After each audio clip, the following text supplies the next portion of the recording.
Hi guys, last ಪಾರ್ಟಲ್ಲಿ ಪ್ಯಾಂಗ್ hero ಅಪ್ಪ ಹತ್ರ ಅರ್ತಿತ್ ನನ್ನ ಹತ್ರ ತಪ್ಪಂಗೆ ನಡ್ಕೊಳಕ್ಕೆ ಬಂದ ಅಂದಿರ್ತಾಳೆ. ಸೊ ಇವಾಗ ಏನಾಗುತ್ತೆ ಅಂತ ನೋಡೋಣ. ಆ ಥರ ಹೇಳಿ ಕೆಡ್ತಾಗ ಒಂದು ಹಳಕು ಅರ್ತಿತ್ ನೋಡ್ತಾನೆ, ನೀನು ಯಾವ ಥರ ಹುಡುಗಿ ಅಂತ. ಇವಾಗ ಕೆಳಗಡೆ ಕರೆದು ದೊಡ್ಡ ಪಂಚಾಯಿತಿ ನಡೀತಾ ಇದೆ. ಹೀರೋ ಅಪ್ಪ ಯಾವಾಗಿನಂತೆ ಪ್ಯಾಂಗ್ಗೆ ಸಪೋರ್ಟ್ ಮಾಡಿ ಮಾತಾಡ್ತಾ ಇದ್ದಾರೆ.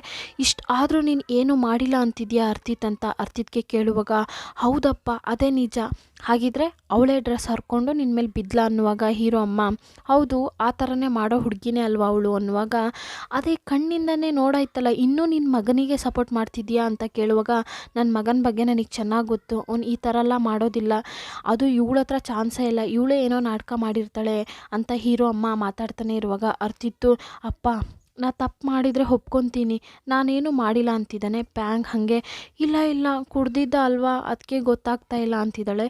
ಹೀರೋಗೆ ಸಖತ್ ಸಿಟ್ಟು ಬರುತ್ತೆ.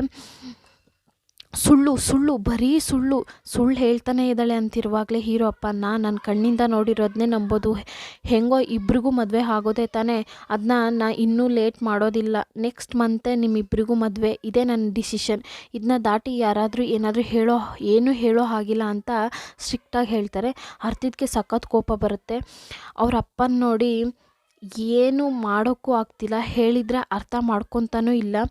ಯಾಕೆ ಅಂದರೆ ಇವನ ಮೇಲಿನ ತಪ್ಪು ಅನ್ನೋದಾಯಿತು. ಸೊ ಅಪ್ಪ ಹತ್ರ ಏನು ಹೇಳೋದು ಅಂತ ಗೊತ್ತಿಲ್ಲದೆ ಈ ಕೋಪನ ಇಲ್ಲಿ ಯಾರ ಹತ್ರನೂ ತೋರ್ಸೋಕ್ಕಾಗದೆ ಹಾಗೆ ಅಲ್ಲಿಂದ ಕಾರ್ ತೊಗೊಂಡು ಹೋಗ್ತಾನೆ. ಆದರೆ ಅವ್ನು ಡ್ರಿಂಕ್ ಮಾಡಿದ್ದಾನೆ, ಡ್ರೈವ್ ಮಾಡೋದು ಕಷ್ಟ, ಅದು ಅಲ್ಲದೆ ಹೋಗುವಾಗ ಇವನ ಫ್ರೆಂಡ್ಗೆ ಕಾಲ್ ಮಾಡಿ, ಹೇ ನಾನು ಅಲ್ಲಿಗೆ ಬರ್ತಾ ಇದ್ದೀನಿ ಅಂತ ಮಾತಾಡ್ತಾನೆ. ಬರುವಾಗ ಎದುರುಗಡೆ ಬರೋ ಗಾಡಿನ ಸರಿಯಾಗಿ ನೋಡೋದೇ ಇಲ್ಲ, ಜಸ್ಟ್ ಮಿಸ್ಸಲ್ಲಿ ಕಾರ್ನ ತಿರುಗಿಸ್ತಾನೆ. ಕಾರ್ ನೋಡಿದ್ರೆ ಒಂದು ಗುಂಡಿಯಲ್ಲಿ ಬೀಳುತ್ತೆ, ತುಂಬ ದೊಡ್ಡ ಆಕ್ಸಿಡೆಂಟೇ ಆಗುತ್ತೆ. ಈ ವಿಷಯ ಗೊತ್ತಿಲ್ಲದೆ ಹೀರೋ ಅಮ್ಮ ಮತ್ತು ಪ್ಯಾಂಗ್ ಜಗಳ ಆಡ್ತಾ ಇದ್ದಾರೆ. ಹೀರೋ ಅಮ್ಮ ಅವ್ರ ಗಂಡನ ಹತ್ರ, ನನಗೆ ಡೈವರ್ಸ್ ಕೊಡಿ, ನಾ ಮನೆ ಬಿಟ್ಟು ಹೋಗ್ತೀನಿ, ನನ್ನ ಮಗನ ಮೇಲೆ ಇಲ್ಲದೆ ಇರೋ ತಪ್ಪೆಲ್ಲ ಹೇಳ್ತಾ ಇದ್ದೀರಾ, ಅವ್ನು ಆ ಥರ ಮಾಡೋ ಹುಡುಗನೇ ಅಲ್ಲ, ಅದು ಈ ಹುಡುಗಿ ಹತ್ರ ಚಾನ್ಸೇ ಇಲ್ಲ ಅನ್ನುವಾಗ ಈ ಥರ ಹೇಳ್ತಾನೆ ಇರುವಾಗ ಪ್ಯಾಂಗ್ಗೆ ಕೋಪ ಬರೋಕ್ಕೂ ಅವಳು ಬದಲಿಗೆ ಮಾತಾಡೋಕ್ಕೆ ಸ್ಟಾರ್ಟ್ ಮಾಡ್ತಾಳೆ. ಅಯ್ಯೋ ಬಾಯ್ ಮುಚ್ಚಿ ಪ್ಯಾಂಗ್, ನೀನು ರೂಮ್ಗೆ ಹೋಗು ಅಂತ ಹೀರೋ ಅಪ್ಪ ಹೇಳುವಾಗಲೇ ಅವ್ರ ಮನೇಲಿ ಕೆಲಸ ಮಾಡೋ ಆ ಇಬ್ಬರು ಮೇಡ್ ಓಡಿ ಬರ್ತಾ ಇದ್ದಾರೆ. ಅಯ್ಯೋ ಅರ್ತಿತ್ ಫ್ರೆಂಡಿಂದ ಕಾಲ್ ಬಂತು, ಅವ್ರು ಹೋಗಿರೋ ಕಾರ್ ಆಕ್ಸಿಡೆಂಟ್ ಆಯ್ತಂತೆ ಅಂತ ಹೇಳ್ತಾರೆ. ಇದನ್ನ ಕೇಳಿದೆ ಪ್ಯಾಂಗ್ಗೆ ಸಖತ್ ಶಾಕ್. ಎಲ್ಲರೂ ಹಾಸ್ಪಿಟಲ್ಗೆ ಎದ್ನೋ ಬಿದ್ನೋ ಅಂತ ಹೋಗ್ತಾ ಇದ್ದಾರೆ. ಆದರೆ ಪ್ಯಾಂಗ್ನ ಯಾರೂ ಕರ್ಕೊಂಡು ಹೋಗ್ತಾ ಇಲ್ಲ. ಯಾಕೆ ಅಂದರೆ ಇವಳನ್ನ ನೋಡಿ ಅವ್ನು BP ಜಾಸ್ತಿಯಾಗಿ ಮತ್ತೆ ಸತ್ತೋದ್ರೆ ಅಂತ ದಯವಿಟ್ಟು ನಿನ್ನ ಮನೇಲೇ ಇರು ಅಂದು ಎಲ್ಲರೂ ಹೋಗ್ತಾರೆ. ಆದರೆ ಇದು ಚಿಕ್ಕ ಆಕ್ಸಿಡೆಂಟ್ ಅಲ್ಲ, ದೊಡ್ಡ ಆಕ್ಸಿಡೆಂಟೇ ಆಗಿದೆ. ಅರ್ತಿತ್ಗೆ ನೋಡಿದ್ರೆ ತುಂಬ ಸೀರಿಯಸ್ ಸರ್ಜರಿ ಎಲ್ಲ ಮಾಡ್ತಾ ಇದ್ದಾರೆ, ತುಂಬ ಅಪಾಯದಲ್ಲಿದ್ದಾನೆ ಅಂತ ಹೇಳಿದ್ದಾರೆ.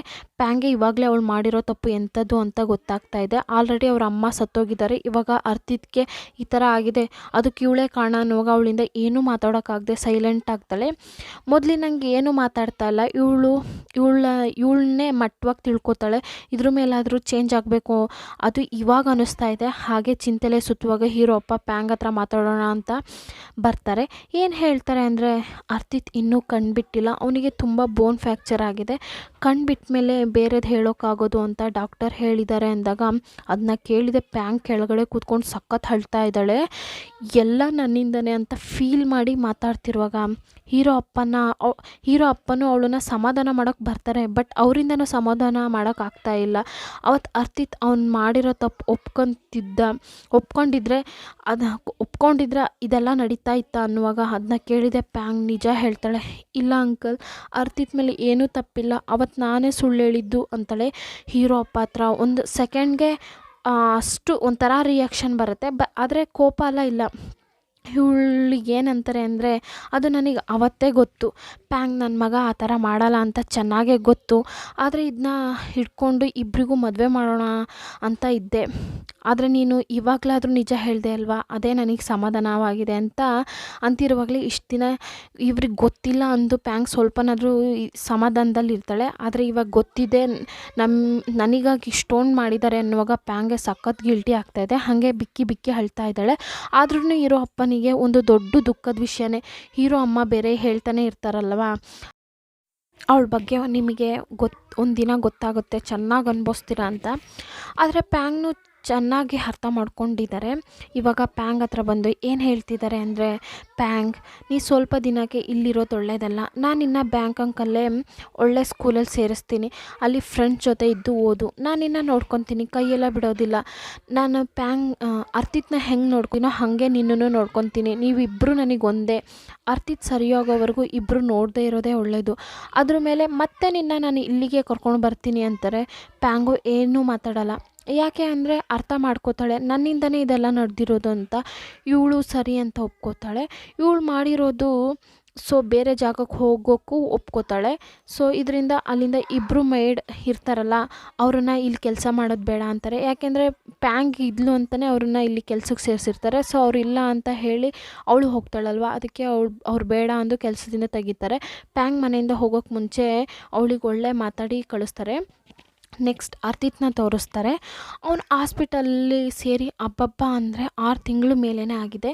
ಇನ್ನು ಅವನಿಂದ ಬೆಡ್ ಬಿಟ್ಟು ಹೇಳೋಕ್ಕಾಗ್ತಿಲ್ಲ. ಕಾಲಲ್ಲಿ ಸಖತ್ ಫ್ರ್ಯಾಕ್ಚರ್ ಆಗಿದೆ. ಅವನಿಂದ ಯಾವಾಗ ನಾರ್ಮಲಾಗಿ ನಡೆಯೋಕ್ಕಾಗತ್ತೆ ಅಂತ ಹೇಳೋಕ್ಕಾಗಲ್ಲ ಅಂತ ಡಾಕ್ಟರ್ ಹೇಳಿದ್ದಾರೆ. ಇವನಿಂದ ಕಾಲೇಜ್ಗೂ ಹೋಗೋಕ್ಕಾಗಿಲ್ಲ. ಅದಕ್ಕೂ ಇವನಿಗೆ ಫುಟ್ಬಾಲ್ ಅಂದರೆ ಜೀವ. ಅದನ್ನ ಇವನಿಂದ ಆಡೋಕ್ಕಾಗಿಲ್ಲ ಅನ್ನೋದು ಅಕ್ಸೆಪ್ಟ್ ಮಾಡೋಕ್ಕೆ ಆಗ್ತಿಲ್ಲ. ಫೋನಲ್ಲೇ ಫೋಟೋಸ್ ನೋಡ್ತಾ ಇದ್ದಾನೆ. ನಾನು ಮಾತ್ರ ಹ್ಯಾಪಿಯಾಗಿ ಫುಟ್ಬಾಲ್ ಆಡ್ತಾ ಇದ್ದಾನೆ. ಅವ್ನು ಗೆದ್ದಿರೋ ಕಪ್ ಜೊತೆಗೆ ಫೋಟೋಸ್ನೆಲ್ಲ ತೆಗೆದು ಅಪ್ಲೋಡ್ ಮಾಡಿದ್ದಾನೆ. ಇದರಲ್ಲಿ ನಾನು ಮತ್ತು ಲಿಂಕ್ ಚೆನ್ನಾಗಿ ಕ್ಲೋಸ್ ಆಗಿದ್ದಾರೆ. ಅದೆಲ್ಲ ನೋಡುವಾಗ ಇವನಿಗೆ ಸಖತ್ ಗಾಂಡಾಗ್ತಾ ಇದೆ. ಹಾಗೆ ಒಂದು ಫ್ರಸ್ಟ್ರೇಷನಲ್ಲಿ ಫೋನ್ನ ಎತ್ತಿ ಹೋಗಿಸ್ತಾನೆ. ಯಾಕೆ ಅಂದರೆ ಇವನಿಗೂ ತುಂಬ ಡ್ರೀಮ್ಸ್ ಇರ್ತಾವಲ್ಲ, ಎಲ್ಲನೂ ಈ ಪ್ಯಾಂಗಿಂದ ಹಾಳಾಯಿತು ಅಂತ ಅವನಿಂದ ಅಕ್ಸೆಪ್ಟ್ ಮಾಡೋಕ್ಕೆ ಆಗ್ತಿಲ್ಲ. ಅದೇ ಟೈಮಲ್ಲಿ ಹೀರೋ ಇಲ್ಲದೇ ಇರೋದ್ರಿಂದ ಕಾಲೇಜಲ್ಲಿ ನನಗೂ ಲಿಂಗೂ ಲವ್ ರೂಟ್ಸ್ ಸ್ಟಾರ್ಟ್ ಆಗಿರೋ ರೀತಿ ತೋರಿಸ್ತಾರೆ. ಅದು ಸ್ವಲ್ಪ ದಿನ ಆಗಿದೆ. ಅಷ್ಟರಲ್ಲಿ ಲಿಂಗ್ ಅಪ್ಪನಿಗೆ ನಾನು ಏನೋ ಫಿನಾನ್ಷಿಯಲ್ ಆಗಿ ಹೆಲ್ಪ್ ಮಾಡಿರ್ತಾನೆ. ಈ ವಿಷಯ ಗೊತ್ತಾಗಿದೆ. ಲಿಂಗ್ ಟೆನ್ಷನ್ ಆಗಿ ನನ್ನ ಜೊತೆ ಜಗಳ ಆಡಿ ಅವನಿಂದ ದೂರ ಆಗ್ತಾಳೆ. ಕಾಲೇಜ್ ಮುಗಿಯೋ ಟೈಮಲ್ಲಿ ಒಂದಿನ ಹೀರೋನ ನೋಡೋಕ್ಕೆ ಲಿಂಗ್ ಬರ್ತಾಳೆ. ಏನು ಹೇಳ್ತಾಳೆ ಅಂದರೆ, ನಾನು ನಮ್ಮ ಅಮ್ಮನ ಜೊತೆನೇ ಹೋಗಿ ಸ್ಟೇ ಮಾಡೋಣ ಅಂತಿದ್ದೀನಿ, ಅದಕ್ಕೆ ನಿನಗೆ ಗುಡ್ ಬೈ ಹೇಳೋಗೋಣ ಅಂತ ಬಂದೆ ಅಂತ ಹೇಳ್ತಾಳೆ. ಸುಮ್ಮನೆ ಹೇಳು, ನೀನು ನಿಮ್ಮ ಅಮ್ಮನ ಜೊತೆ ಹೋಗ್ತೀಯಾ ಅಥವಾ ನಾನು ಜೊತೆ ಹೋಗ್ತೀಯಾ? ಅವನೇ ತಾನೇ ನಿನಗಿಷ್ಟ ಆಗಿರೋದು ಅಂತ ಹೀರೋ ಕೇಳಿದಾಗ, ಇಲ್ಲ ನೀನು ಸರಿ ಅವನು ಸರಿ, ಇಬ್ಬರು ನನಗೆ ಫ್ರೆಂಡ್ಸ್ ಅಂತ ಹೇಳುವಾಗ ಅದನ್ನ ಕೇಳಿದಾಗ ಅಬ್ಬಾಡಿ, ಅವನಿಗೂ ಇಲ್ಲ ಒಳಗಡೆ ಒಂದು ನೆಮ್ಮದಿ ಬರುತ್ತೆ. ಆ ಖುಷಿಯಿಂದನೇ ಮನಸ್ಸನ್ನು ಸಮಾಧಾನ ಮಾಡ್ಕೊತಾನೆ. ಇವಾಗ ಹಾಗೆ ವರ್ಷಗಳೇ ಕಳೆಯುತ್ತೆ. ಈ ಪ್ಯಾಂಗ್ ತುಂಬ ವರ್ಷದ ನಂತರ ಇವಾಗ ತೋರಿಸ್ತಾ ಇದ್ದಾರೆ. ಪ್ಯಾಂಗ ಇದು ಅಷ್ಟು ಒಳ್ಳೆ ಹುಡುಗಿ ಆಗಿದ್ದಾಳೆ. ಗೂಗಲ್ ಮ್ಯಾಪಲ್ಲಿ ಒಳ್ಳೆ ಹುಡುಗಿ ಯಾರು ಅಂತ ಕೇಳಿದ್ರೆ ಪ್ಯಾಂಗ್ನೇ ತೋರಿಸ್ತೇನೋ ಅನ್ನೋ ರೀತಿ ಆಗಿದ್ದಾಳೆ. ಒಂದು ಟ್ರಾನ್ಸ್ಪರೇಷನ್. ಅವಳಿಗೆ ಫ್ರೆಂಡ್ಸ್ ಎಲ್ಲ ಇದ್ದಾರೆ. ಸ್ಟಡೀಸಲ್ಲೂ ಇವಳೇ ಟಾಪಲ್ಲೇ ಇದ್ದಾಳೆ. ಒಬ್ಬಳೇ ಸ್ಟೇ ಮಾಡಿದ್ದಾಳೆ. ಹಾಗೆ ಇವಳೇ ಕುಕ್ ಮಾಡ್ತಾಳೆ. ಎಲ್ಲನೂ ಇವಳೇ ಮ್ಯಾನೇಜ್ ಮಾಡ್ತಾ ಇದ್ದಾಳೆ.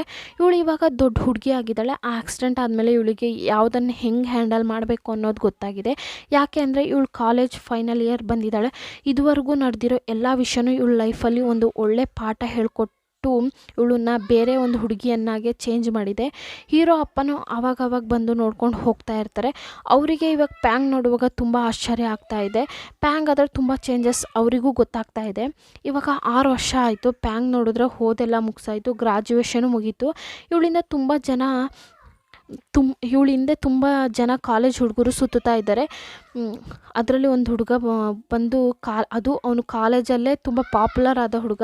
ದಿಢೀರಂತ ಪ್ಯಾಂಗ್ ಹತ್ರ ಬಂದು ಪ್ಯಾಂಗ್ ಒಂದು ಫೋಟೋ ತೆಗಿಬೇಕು ಅಂದು ಕರೆದು ಫೋನಲ್ಲಿ ಲೈವ್ ಆನ್ ಮಾಡಿ ಪ್ಯಾಂಗ್ಗೆ ಪ್ರಪೋಸ್ ಮಾಡ್ತಾನೆ. ಪ್ಯಾಂಗ್ ಫೇಸ್ ನೋಡಿದ್ರೆ ಅದರಲ್ಲೇ ಗೊತ್ತಾಗುತ್ತೆ ಅವಳು ಮತ್ತೆ ಹಳೆ ಇದಾಗ್ತೈತೆ. ಅದರಲ್ಲೇ ತೊಗೊಂಡು ಅವನನ್ನೇ ಹೊಡೆದು ಪ್ಯಾಂಗ್ ಚೇಂಜ್ ಆಗಿದ್ದಾಳೆ ಅನ್ನೋದ್ರಲ್ಲಿ ಇದರಲ್ಲೇ ಗೊತ್ತಾಗುತ್ತೆ. ಅವಳು ಆ ಫೋನ್ ಹತ್ರ ಬಂದು ತುಂಬ ಜನಕ್ಕೆ ಅಡ್ವೈಸ್ ಕೊಡ್ತಾ ಇದ್ದಾಳೆ. ಆ ಲೆವೆಲ್ಗೆ ಫುಲ್ ಚೇಂಜ್ ಆಗಿದ್ದಾಳೆ. ಏನಂತ ಅಂದರೆ, ನೀವು ಇಷ್ಟ ಆಗೋರು ನಿಮ್ಮನ್ನು ಇಷ್ಟಪಡ್ತಿದ್ದಾರೆ ಅಂತ ಅರ್ಥ ಮಾಡ್ಕೊಂಡು ಈ ಥರ ಎಲ್ಲ ಮಾಡಿ ಅಂತ ಹೇಳ್ತಿರ್ತಾಳೆ. ತುಂಬ ಮೆಚೂರ್ ಆಗಿದ್ದಾಳೆ. ಹೀರೋನ್ ಇನ್ನೂ ಮರ್ತಿಲ್ಲ. ಅವ್ನ ಫೋಟೋಸ್ನ ಆವಾಗವಾಗ ತೆಗೆದು ನೋಡ್ತಾ ಇರ್ತಾಳೆ. ಬಟ್ ಮುಂಚೆ ಹಂಗೆ ಅವನನ್ನೇ ಮದುವೆ ಆಗಬೇಕು, ಅವನ ಜೊತೆನೇ ಇರಬೇಕು ಅನ್ನೋದಿಲ್ಲ. ಅವನು ಯಾವಾಗಲೂ ಚೆನ್ನಾಗಿರಬೇಕು ಅಂತ ಯೋಚನೆ ಮಾಡೋಷ್ಟು ದೊಡ್ಡ ಮನುಷ್ಯ ಆಗಿದ್ದಾಳೆ. ಆಗಾಗ ಇವ್ರ ಮನೇಲಿ ಕೆಲಸ ಮಾಡ್ತಿರ್ತಾರಲ್ಲ, ಅವ್ರ ಹತ್ರನೂ ವೀಡಿಯೋ ಕಾಲ್ ಮಾತಾಡ್ತಾ ಇರ್ತಾಳೆ.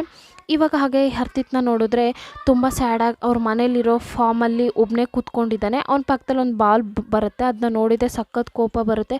ಯಾಕೆ ಅಂದರೆ ಇವನಿಂದ ಇನ್ಮೇಲೆ ಫುಟ್ಬಾಲ್ ಆಡೋಕ್ಕಾಗಲ್ವಲ್ಲ, ಹೀಗೆ ಮನೆಯಲ್ಲೇ ಇದ್ದಾನೆ.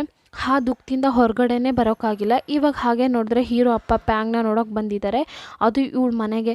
ಇವಳು ನೆನ್ನೆ ಪಾರ್ಟಿ ಎಲ್ಲ ಮಾಡಿ ಮನೇನ ಧ್ವಂಸ ಮಾಡಿಟ್ಟಿದ್ದಾಳೆ. ಇವಾಗ ಅಂಕಲ್ನೇ ಕಾಲಿಂಗ್ ಬೆಲ್ ಹೊಡೆದಿರೋದು ಅಂತ ಗೊತ್ತಾಗಿದೆ. ಒಂದು ನಿಮಿಷ ಇರಿ ಅಂಕಲ್ ಅಂದು ಎಲ್ಲನೂ ಕ್ಲೀನ್ ಮಾಡ್ತಾ ಇದ್ದಾಳೆ.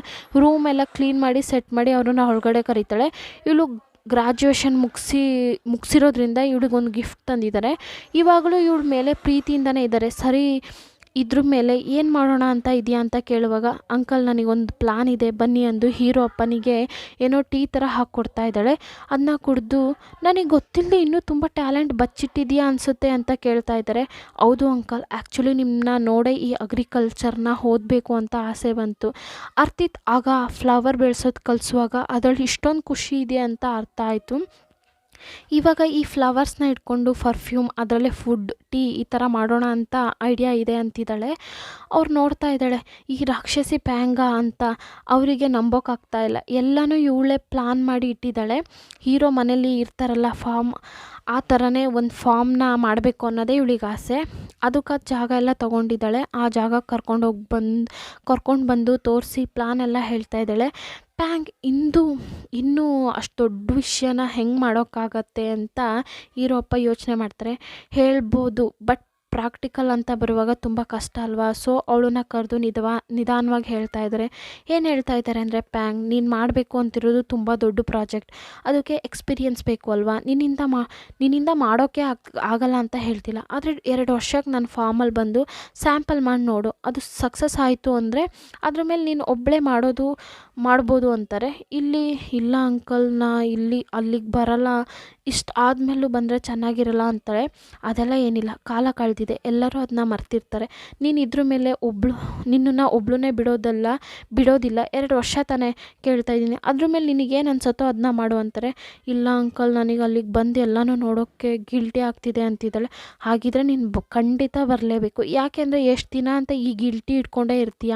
ಬಂದು ಎಲ್ಲರ ಮುಂದೆನೂ ನಾನು ಮೊದಲಿನಂಗಿಲ್ಲ ಅಂತ ಅರ್ಥ ಮಾಡಿಸೋ ಅಂತ ಪ್ಯಾಂಗ್ನು ಹೆಂಗೋ ಕನ್ವಿನ್ಸ್ ಮಾಡ್ತಾರೆ. ಇವಾಗ ಇವಳು ರೂಮ್ನ ವೆಕೆಟ್ ಮಾಡಿ ಹೀರೋ ಮನೆಗೆ ಮತ್ತೆ ಹೋಗೋಣ ಅಂತ ರೆಡಿ ಆಗ್ತಾಳೆ. ಇವಳು ಕೆಟ್ಟ ಟೈಮಿಂಗ್ಸೋ ಏನೋ, ಅದೇ ಟೈಮ್ಗೆ ಹೀರೋ ಅಪ್ಪನಿಗೆ ಒಂದು ಬಿಸ್ನೆಸ್ ಮೀಟಿಂಗ್ ಬಂದಿದೆ. ಅವರು ಅವಸರವಾಗಿ ಮನೆಯಿಂದ ಹೊರಡ್ತಾ ಇದ್ದಾರೆ. ಹೋಗುವಾಗ ಹೀರೋ ಅಮ್ಮ ಹತ್ರ ಹೇಳಿದ್ದೆಲ್ಲ ನೆನಪಿದೆ ತಾನೇ. ಪ್ಯಾಂಗ್ ಹತ್ರ ಏನು ಪ್ರಾಬ್ಲಮ್ ಮಾಡಬೇಡಿ, ಅವಳಿಗೆ ಹಳೆ ರೂಮ್ ಕೀ ಕೊಡಿ ಅಂತ ಹೇಳುವಾಗ ಹಾಂ ಅರ್ಥ ಆಯಿತು. ಸೊ ಇವತ್ತಿನ ಎಪಿಸೋಡ್ ಇಲ್ಲಿಗೆ ಮುಗಿಯುತ್ತೆ. ಈ ಎಪಿಸೋಡ್ ಇಷ್ಟ ಆದರೆ ಲೈಕ್ ಮಾಡಿ, ಕಮೆಂಟ್ ಮಾಡಿ, ಹಾಗೆ ಮರೀದೆ ಸಬ್ಸ್ಕ್ರೈಬ್ ಮಾಡಿ